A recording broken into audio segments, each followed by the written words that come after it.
Kita masih dalam pembahasan surat Al-Fatihah. Surat Al-Fatihah yang kita bedah itu kan bukan hanya dipakai di dalam sholat, tetapi dia juga menjadi modal kita dalam menyikapi hidup. Karena hidup itu adalah tentang perspektif, tentang sudut pandang kita. Ketika kita melihat hidup dari sudut pandang keluh kesah atau sudut pandang masalah, maka kita akan menjadi orang yang sering bersedih, menjadi orang yang minder, rendah diri, atau bahkan sampai iri hati kepada orang lain karena merasa orang lain lebih beruntung daripada kita. Ini kalau perspektif kita tentang hidup itu dari angle masalah dan ujian.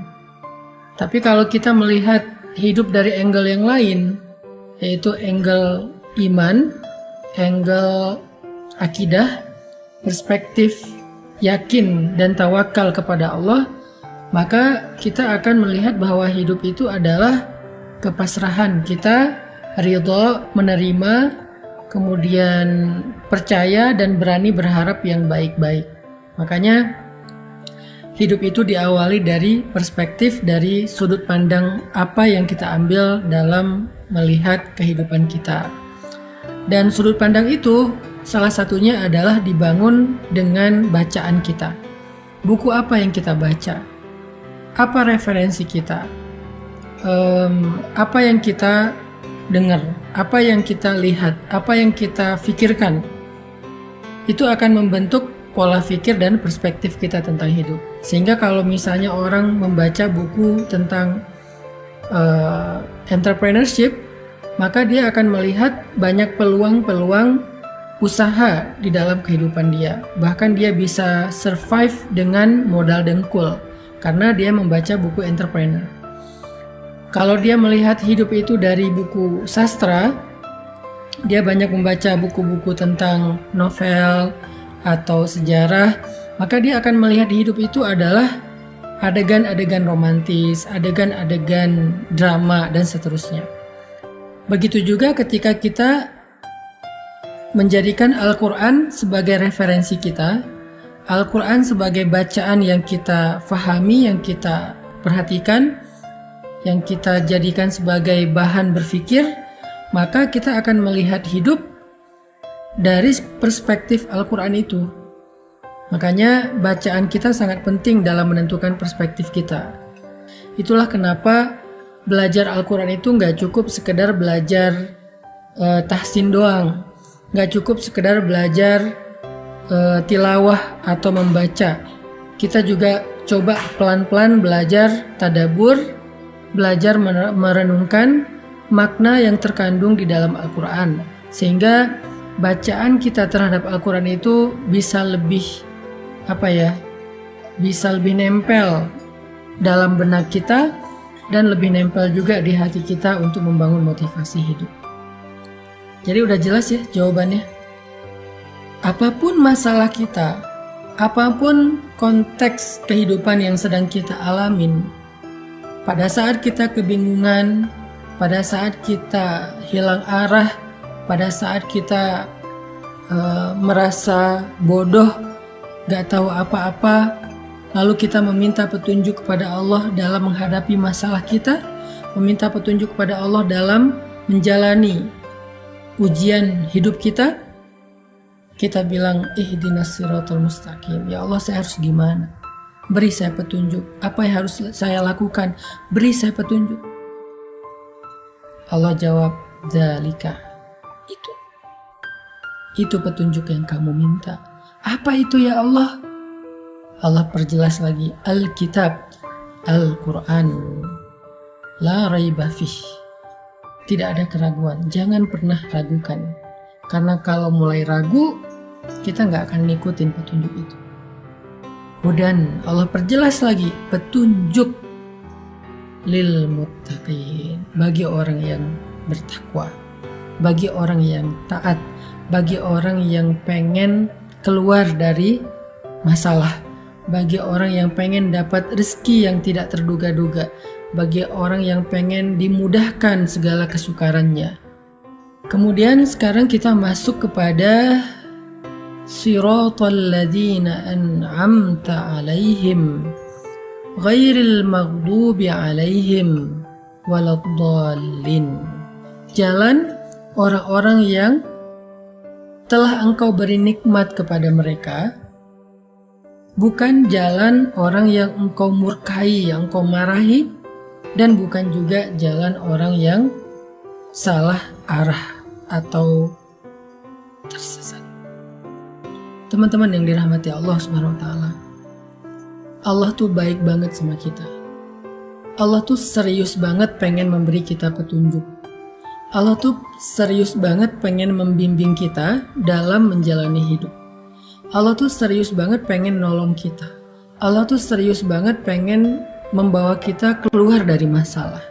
Saking seriusnya Allah menjelaskan petunjuk agar kita nggak salah. Allah menjelaskan petunjuknya itu nggak cukup dengan Alkitab, Al-Quran. Tapi Allah perjelas lagi, selain Al-Quran, selain Alkitab, petunjuk itu bisa kita pelajari dari teladan orang-orang yang Allah ridhoi. Di sini pesannya, Allah pengen kita menjadikan Al-Quran sebagai petunjuk itu dengan cara mencontohi orang-orang sebelum kita. Jadi selain memang kita pakai ini sebagai kompas, kita pakai ini sebagai panduan, sebagai map, Allah juga bilang ada jejaknya loh, kamu tinggal ikuti aja jejak itu. Jejak siapa? Jejak alladzina an'amallahu alaihim, orang-orang yang Allah beri nikmat. Nikmat apa? Nikmat iman. Nikmat apa? Nikmat nubuwah kenabian. Nikmat apa? Nikmat risalah syariah. Nikmat apa? Nikmat Islam. Nikmat apa? Nikmat ibadah. Nikmat apa? Nikmat dakwah. Nikmat apa? Nikmat radhiyallahu anhum wa radu'an. Nikmat mendapatkan ridho dari Allah Subhanahu wa taala. Dan yang terakhir nikmat apa? Nikmat dijamin masuk surga. Itulah orang-orang yang kita perlu ikuti jejaknya. Apapun yang kita sedang hadapi dalam hidup kita itu tuh pernah terjadi kepada orang sebelum kita. Sehingga tugas kita adalah kalau pengen dapat petunjuk, kalau pengen dapat contoh, kalau pengen dapat semacam model untuk kita tiru, kata Allah udah ada tuh. Siratal ladzina an'amta 'alaihim. Apa masalah kamu? Ya Allah, saya punya masalah dengan orang tua, belajar dari Ibrahim. Ya Allah, saya punya masalah dengan anak, belajar dari Nuh. Ya Allah, saya punya masalah dengan istri, belajar dari Lut.